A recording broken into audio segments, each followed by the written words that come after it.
नमस्कार मैत्रिणींनो, स्वागत आहे तुमचं माझ्या यूट्यूब चॅनलमध्ये. आज मी बनवली होती गावठी पांढऱ्या कारल्याची भाजी. त्याच्यासाठी मी इथे कोवळी अशी कारली स्वच्छ धुवून घेतली आणि त्याचा शेंडा बुडासा कट करून मधोमध कट करून त्याला छोटे छोटे काप करून घेतले. त्यासोबत त्याच्यावर थोडंसं मीठ टाकून त्याला चोळून घेतलं.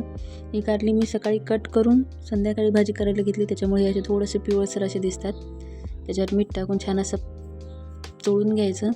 आणि आता फोडणीची तयारी करण्यासाठी मी इथे घेतला एक कांदा असा मधून उभा कट करून घेतला.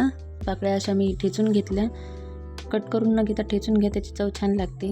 आणि कट केलेल्या कारल्यामध्ये हे थोडंसं पाणी टाकून असे दाबून त्याच्यातलं पाणी काढून टाकलं मी. इथे फोडणीसाठी मी 3 चमचे तेल घेतलं. त्याच्यात मोहरी जिरे टाकून लसूण टाकून थोडासा लाल होऊ दिला. लसूण लाल झाला की त्याच्यामध्ये मी कांदे टाकले. कांदे आपल्याला थोडेसे परतवून घ्यायचे लाल होईपर्यंत.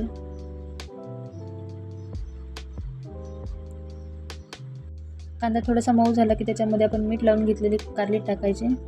कारले टाकून झाले त्याच्यामध्ये टाकायचे मसाले. त्याच्यात हळद, थोडंसं मीठ चवीप्रमाणे, मसाला 1 चमचा धने पावडर आणि 1 चमचा लाल तिखट तुमच्या चवीनुसार. आणि छान असं फिरवून परतून घ्यायचं. याच्यात मी टाकलं तर पाणी थोडंसं शिजण्यापुरतं आणि 1 चमचे शेंगदाण्याचे कूट आणि वरून टाकले थोडीशी कारळ्याची चटणी. आता झाकण ठेवून भाजी शिजवून घ्यायची. तयार आहे आपली कारल्याची भाजी.